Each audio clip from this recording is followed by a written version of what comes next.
Breaking news చూస్తున్నాం. ప్రపంచవ్యాప్తంగా ఇంధన సంక్షోభం నెలకొన్న ఈ సమయంలో కేంద్రం ఒక కీలక నిర్ణయాన్ని తీసుకుంది. వాహనదారులకు గుడ్ న్యూస్ చెప్పింది కేంద్రం. పెట్రోల్ డీజిల్ పై విధిస్తున్న అదనపు ఎక్సైజ్ డ్యూటీని తగ్గించింది. దీంతో లీటర్ పెట్రోల్ డీజిల్ ధర 10 రూపాయల మేర తగ్గింది. ఇప్పుడు లీటర్ పెట్రోల్ పై ప్రస్తుతం ఉన్న 13 రూపాయల ఎక్సైజ్ సుంకాన్ని కేంద్రం 3 రూపాయలకు తగ్గించింది. డీజిల్ పై వసూలు చేస్తున్న 10 రూపాయల పన్నును 0కు తగ్గించినట్లు కేంద్రం ప్రకటించింది.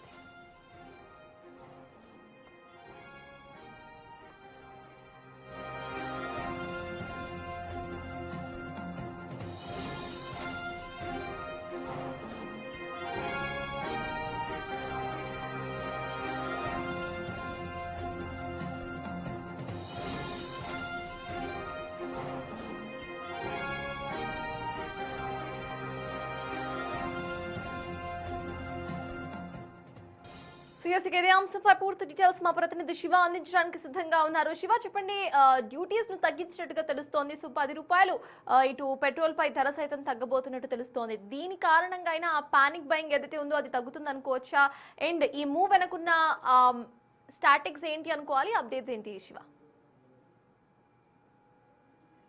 రైట్ సటాస్ పశ్చిమాసియాలో యుద్ధం కొనసాగుతున్న వేళ భారత ప్రభుత్వం కీలక నిర్ణయం తీసుకుంది. ఇప్పుడు పెట్రోల్ డీజిల్ పై విధించిన ఎక్సైజ్ సుంకాన్ని తగ్గిస్తూ కీలక నిర్ణయం తీసుకుంది. ఇటు పెట్రోల్ పైన లీటర్ కు 13 రూపాయల అదనపు సుంకం ఏదైతుంది ఎక్సైజ్ సుంకం, దాన్ని 3 రూపాయలకు తగ్గిస్తూ కేంద్ర ప్రభుత్వం నిర్ణయం తీసుకుంది. ఇక డీజిల్ పై ఉన్న 10 రూపాయల సుంకాన్ని 0గా చేస్తూ అంటే ఎటువంటి సుంకం లేకుండా డీజిల్ పైన కేంద్ర ప్రభుత్వం నిర్ణయం తీసుకుంది. దీని ద్వారా ఈ పెట్రోల్ డీజిల్ ధరలు కూడా తగ్గబోతున్నాయి. దీనిపై వాహనదారులు ఎంతో హర్షం వ్యక్తం చేస్తూ ఉన్నారు. అంటే త్వరలోనే ఈ రెండు డీజిల్ అలాగే పెట్రోల్ పైన కూడా ఉన్న రేట్ల కంటే చాలా వరకు రేట్లు తగ్గే అవకాశం అయితే ప్రధానంగా కనిపిస్తూ ఉంది. అంటే ఇప్పటికే క్రూడ్ ఆయిల్ ధరలు, మరోవైపు చమురు నిల్వల కొరత అనేది కూడా కొంత ఏర్పడిన నేపథ్యంలో ఇప్పుడు ఎక్సైజ్ డ్యూటీ అనేది తగ్గించడం ద్వారా చాలా వరకు ఇటు BPCL Bharat Petroleum Corporation Limited కానీ, IOCL Indian Oil Corporation Limited, HPCL Hindustan petroleum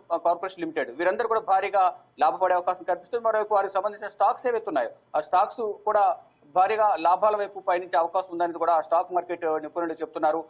మొత్తంగా చూసుకుంటే ఇప్పుడు చాలా వరకు భారతీయులకు, ఈ వాహనదారులకు పరిశ్రమల్లో వినియోగించే డీజిల్ కానీ ఇతర భారీ పరిశ్రమలకు సంబంధించి కానీ కంపెనీలకు కూడా చాలా వరకు ఉపశమనం లభించే అవకాశం అయితే ప్రధానంగా కనిపిస్తుంది ఈ సుంకాలు తగ్గించడం ద్వారా. అంటే భారీ మొత్తంలో ఎవరైతే ఈ వాడకం జరుగుతుంటుందో పెట్రోల్ డీజిల్ వాడకానికి సంబంధించి ఎక్కువగా వినియోగిస్తూ ఉంటారో అటువంటి వారికి మాత్రం ఈ సుంకాలు తగ్గించడం ద్వారా చాలా వరకు ఉపశమనం లభించినట్లుగానే భావించాల్సి ఉంటుంది. ఇప్పుడు ఇదే సందర్భంలో ఈ పెట్రోల్ డీజిల్ పైన కూడా రేట్లను, అంటే సుంకాన్ని ఎంత మేర తగ్గించిన నేపథ్యంలో ఒక లీటర్ పైన ఉన్న సుంకం, పెట్రోల్ పై ఉన్న సుంకం 13 రూపాయలు ఉంటే దాన్ని 10 రూపాయలు తగ్గించి దాన్ని 3 రూపాయలకు చేశారు. మరోవైపు డీజిల్ పై ఉన్న సుంకాన్ని కూడా చాలా వరకు, అంటే 10 రూపాయలు ఉన్న సుంకాన్ని 3 రూపాయలకు 0కు తగ్గిస్తూ కూడా నిర్ణయం తీసుకున్న నేపథ్యంలో ఇప్పుడు అందరూ కూడా హర్షం వ్యక్తం చేస్తున్నారు. ఒకవైపు గత 28 రోజులుగా కూడా పశ్చిమాసియాలో యుద్ధం కొనసాగుతోంది. అమెరికా, ఇజ్రాయెల్ అలాగే ఇరాన్ మధ్య కొనసాగుతున్న యుద్ధం అనేది పశ్చిమాసియా దేశాల మీద పడుతుంది. దీని ద్వారా ప్రపంచవ్యాప్తంగా కూడా దీని ప్రభావం పడుతుంది. హర్ముజ్ జలసంధిని మూసివేయడం ద్వారా అక్కడి నుంచి రావాల్సిన చమురు నిల్వలతో కూడిన నౌకల రాకపోకలు అంతరాయం ఏర్పడడం ద్వారా ఇప్పుడు ప్రపంచ దేశాలపై ఈ క్రూడ్ ఆయిల్ ధరలు పెరగడం కానీ, మరోవైపు చమురు కొరత ఏర్పడడం వల్ల ప్రపంచ దేశాల ప్రజలందరూ కూడా తీవ్ర ఆందోళన వ్యక్తం చేస్తున్నారు. కానీ భారత్ లో మాత్రం ఎటువంటి ఇబ్బంది లేదు. ఎప్పటికప్పుడు ఈ పెట్రోల్, డీజిల్ అలాగే చమురుకు సంబంధించిన నిల్వలు అనేవి రెడీగా ఉంచుతున్నాము. ప్రపంచవ్యాప్తంగా ఏం జరిగినా కానీ 2 నెలల పాటు ఆ నిల్వలన్నీ సిద్ధంగా ఉన్నా ఎవరు కూడా ఆందోళన చెందాల్సిన అవసరం లేదు. కావాల్సిన మొత్తం క్రూడ్ కానీ, మరోవైపు చమురు నిల్వలు ఏవైతే ఉన్నాయో అవి పెట్రోల్, డీజిల్ అన్ని కూడా అందరికీ అందుబాటులో ఉంటాయి. ఎవరు కూడా ప్యానిక్ సిచ్యువేషన్ కి వెళ్ళవద్దు. కొంతమంది లాక్డౌన్ పెడతారని ప్రచారం చేస్తున్నారు. అటువంటి ప్రచారాలను ఎవరు కూడా నమ్మొద్దు అంటూ కూడా ప్రధానంగా కేంద్ర ప్రభుత్వం ఆదేశాలు జారీ చేసింది. కొంతమంది సోషల్ మీడియా వేదికగా కూడా కొంత దుష్ప్రచారం జరుగుతుంది. దీన్ని ఎవరు కూడా పరిగణనలోకి తీసుకోవద్దు. ఎప్పటికప్పుడు కేంద్ర ప్రభుత్వం మీడియా సమావేశాన్ని ఏర్పాటు చేసి ప్రజెంట్ సిచ్యువేషన్ ఏ విధంగా ఉంది, ఎంతవరకు కొరత ఏర్పడుతుంది, ఎంతవరకు సరఫరా చేస్తున్నాము, ఇటు గ్యాస్ విషయంలో కానీ పెట్రోల్, డీజిల్ విషయంలో కూడా అన్ని జాగ్రత్తలు భారత ప్రభుత్వం తీసుకుంటుంది. కాబట్టి ఎవరి మాటలు వినకుండా ఎవరి పనులు వారు చేసుకోండి. ఎవరు కూడా భయాందోళనకు లోను కావద్దు, ఎవరు కూడా ఒత్తిడికి గురి కావద్దు అని కూడా భారత ప్రభుత్వం చెబుతుంది. ఈ సందర్భంలో ఇప్పుడు యుద్ధం ఒకవైపు కొనసాగుతుంది. ఇక్కడ చమురు కొరతకు సంబంధించి కొన్ని అపోహలు క్రియేట్ అవుతున్న నేపథ్యంలో ఇప్పుడు సుంకాలు తగ్గించిన నేపథ్యంలోనే పెట్రోల్ ధరలు కూడా తగ్గుతాయి అనేది కూడా భారత ప్రభుత్వం ఇచ్చిన ఆదేశాల మేరకు ప్రజలందరూ కూడా హర్షం వ్యక్తం చేస్తున్నారు. కొన్ని ప్రాంతాల్లో పెట్రోల్ బంకులు ఇప్పటికీ కూడా క్లోజ్ చేశారు. ఎవరైనా క్లోజ్ చేస్తే మాత్రం వారిపై చర్యలు తీసుకుంటామంటూ ఇప్పటికే తెలంగాణ ప్రభుత్వం ఆదేశాలు జారీ చేసింది. ఇటు కేంద్ర ప్రభుత్వం కూడా తగిన చర్యలు తీసుకోవాలంటూ కూడా ఆ రాష్ట్రాల ముఖ్యమంత్రులకు ఆదేశాలు జారీ చేశారు. ఇక ఇప్పుడు పెట్రోల్ డీజిల్ ధరలు అనేవి కూడా త్వరలోనే అధికారిక ప్రకటన కూడా జరగబోతుంది. ఇప్పుడు ఎన్నికలు కూడా జరగబోతున్నాయి. 5 రాష్ట్రాల్లో ఎన్నికలు జరగనున్నాయి.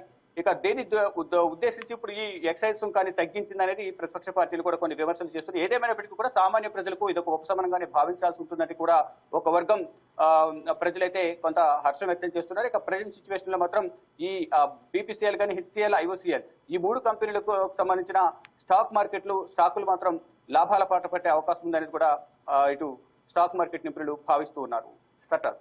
షూర్, ఫర్దర్ గా ఎలాంటి చేంజెస్ వచ్చే అవకాశం ఉందనుకోవాలి. అండ్ ప్రైవేట్ పెట్రోల్ బంక్స్ యజమానులు కొంతమంది ఇటు పెట్రోల్ రేట్స్ ను పెంచిన వైనం కూడా చూసాం. ఫర్ ఎగ్జాంపుల్ నయారా, సో వాళ్ళపై ఏమైనా చర్యలు తీసుకునే అవకాశం ఉందనుకోవచ్చా శివ?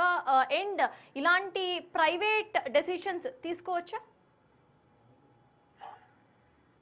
అంటే డెఫినెట్ గా ఒకవేళ ప్రైవేట్ బంకుల యజమానులు ఒకవేళ ఈ పెట్రోల్ రేట్లు పెంచితే కనుక అటువంటి వారిపై మాత్రం సివిల్ సప్లైస్ డిపార్ట్మెంట్ డెఫినెట్ గా ఆ రాష్ట్రాలకు సంబంధించిన మంత్రులు, ఆ శాఖ అధికారులు చర్యలు తీసుకునే అవకాశం డెఫినెట్ గా కనిపిస్తుంది. కేంద్ర ప్రభుత్వం పెట్రోలియం శాఖ రేట్లు పెంచినంత వరకు కూడా ఎవరు రేట్లు పెంచినా దానిపై చర్యలు తీసుకునే అవకాశం ఉంటుంది. కేంద్ర ప్రభుత్వం ఇటు పవర్ పెట్రోల్ పైన అంటే ప్రీమియం పెట్రోల్ పైన ₹2 వరకు పెంచుతున్నట్లు గతంలో నిర్ణయం తీసుకుంది. కేవలం దానిపైన మాత్రమే రేట్లు పెంచాలని కూడా కేంద్ర ప్రభుత్వం ఆదేశాలు జారీ చేసింది. ఎప్పటికప్పుడు కేంద్ర పెట్రోల్ సహజవాయువుల శాఖ మంత్రి హర్దీప్ సింగ్ పూరి సమీక్షా సమావేశాలు నిర్వహిస్తున్నారు. ఏ రాష్ట్రంలో ఏ విధంగా కొరత ఏర్పడింది, ఏవైనా అవకతవకలకు పాల్పడుతున్నారు, అసలు ఏం జరుగుతోంది, మరోవైపు ఎల్పీజీ సంబంధించి కూడా వలస కార్మికులు 5 కేజీల సిలిండర్ ను ఫ్రీగా సప్లై చేస్తున్నారు. మరి అదనంగా 20% అనేది ఎల్పీజీ సప్లై చేస్తున్నారు. కాబట్టి ఎక్కడ కూడా బ్లాక్ మార్కెట్ తరలిపోకుండా తగిన జాగ్రత్తలు తీసుకోవాలి ఎల్పీజీ పైన అనేది కూడా ఇప్పటికే ఆదేశాలు జారీ చేశారు. At the same time petrol diesel పై మాత్రం రేట్లు పెరగలేదు. ఎవరైనా పెంచితే మాత్రం తగిన చర్యలు తీసుకుంటామనేది కూడా కేంద్ర ప్రభుత్వ వర్గాల నుంచి సమాచారం అందుతుంది. దానిలో భాగంగా ఒకవేళ ప్రైవేట్ పెట్రోల్ బంకులకు సంబంధించి